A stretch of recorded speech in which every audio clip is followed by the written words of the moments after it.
Hey there guys, Aaron Baker, and today I took an adventure up out of Westford, Oregon to something that is being known as the Hell Hole, and came up here with my cousin today. I'll give you a glimpse of it. Here it is. We just hiked up a trail to it. Kelly, what are the directions so people know? This is something that's hard to find on the internet. I know we just went up Highway 58 to Westford and went up North Fork Road. Right, we went up Highway 19 and then we turned off onto Forest Road 1926, and then off of that we went off Forest Road 636, and it's about 14 miles out of Westford to this point. Okay, total 14 miles.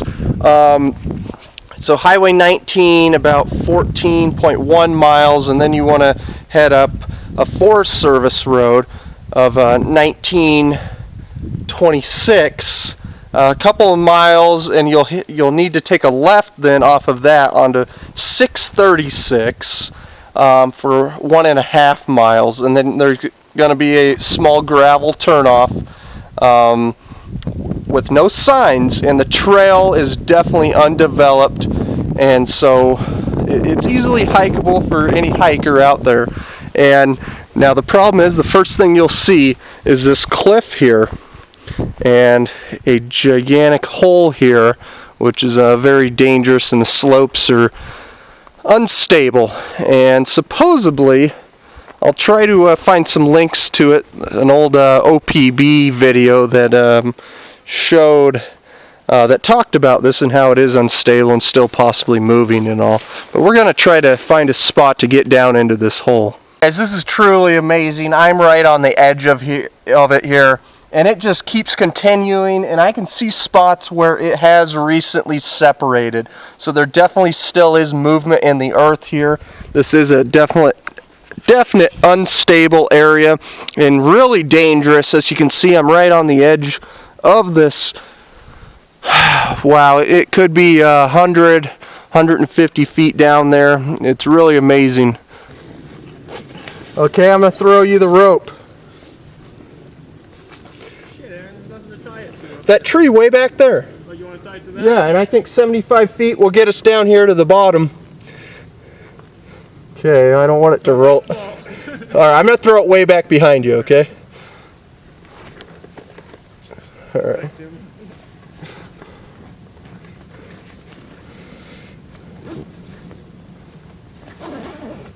Yeah, because I was hanging onto this brush and went along this little cliff here, and it was really unstable. I think it's going to be safer to tie a rope up there.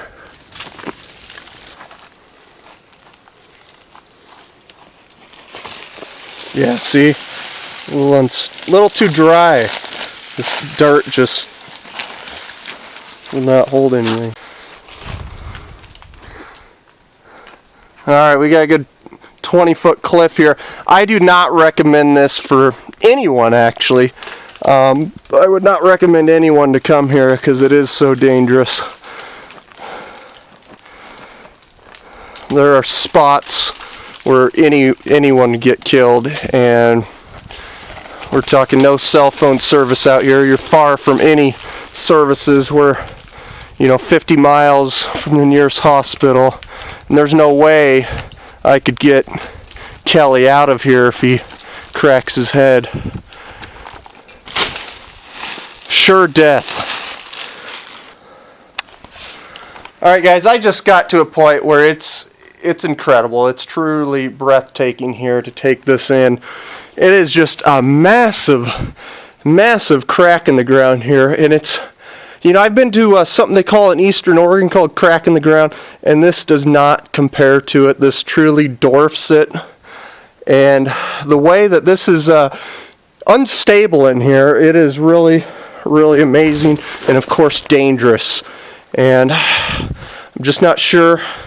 We only brought one rope, so I'm not sure if I'm going to be able to get further down into this, or if I want to, because of the constant falling rocks.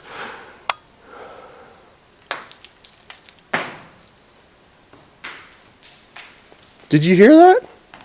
Yep. Something's falling.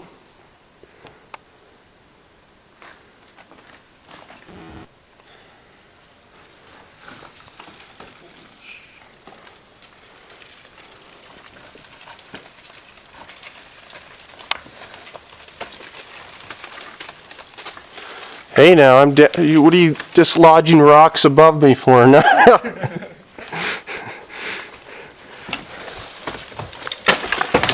Oh boy. So it's easily 200 feet. It's hard to even see the top now. See light. Okay, I was just noticing on the south side here we definitely have a lot more vegetation. It's a lot of these low light ferns and other flora, and over here on the north side we don't have much vegetation at all, and we have those unique vines hanging down here, just like sticker bushes. But so we do have vegetation here in this hole, so it's been a while since it has split, but we definitely have spots that you can easily see the separation of the earth because roots, fresh roots, are exposed from where the earth has separated, so it is still very unstable. Whoa.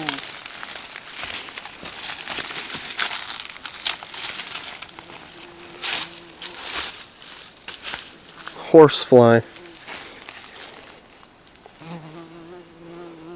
So here's a good sign of how this is truly sliding out. You can see this tree here is straight. This one is not. That tree is sliding out from under itself.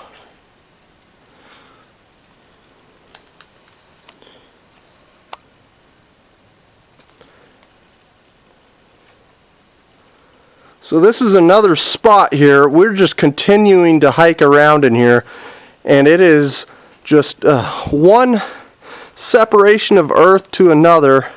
It's just an intricate spider web of cracks in the ground here. You can see this root of a tree overhanging there.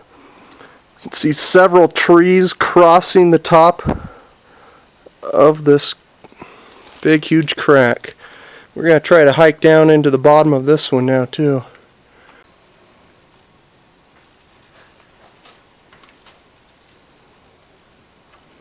Probably dropped about 20 degrees from the top. Good, good, good. I need to get down there.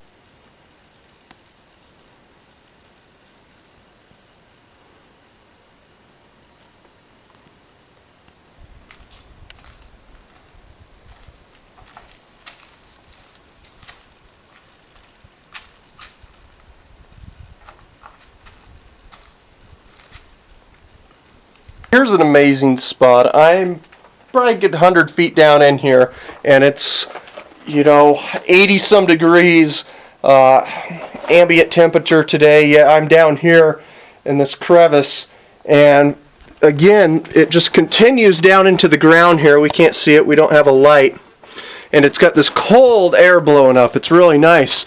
But here is a bird nest underneath the rock here, and it seems to be out of moss and mud. Alright, so we got to a spot here where we actually got out of it. We got out of the bottom of it, and we think we're going to be able to climb up right here and go back up through the forest and find our rope where we had rappelled down. So that way we don't have to backtrack all the way through it, because I don't know if you can tell, I am just sweating. I'm losing all the water in my body, getting dehydrated here. So, you gotta get up there. We went in the crevice as farthest west as you can go and started hiking out of it. And there's no path here whatsoever. And so, we're just coming up through this brush. Real steep ground here. Gonna continue. What do you think of that, Kelly? Great. Great? It was great. Next time we just gotta bring a couple more ropes so we can get a little deeper and hike a little bit more down in there. That's one flaw we had today, was not having enough rope. But Then again, we just need to be more experienced rock climbers.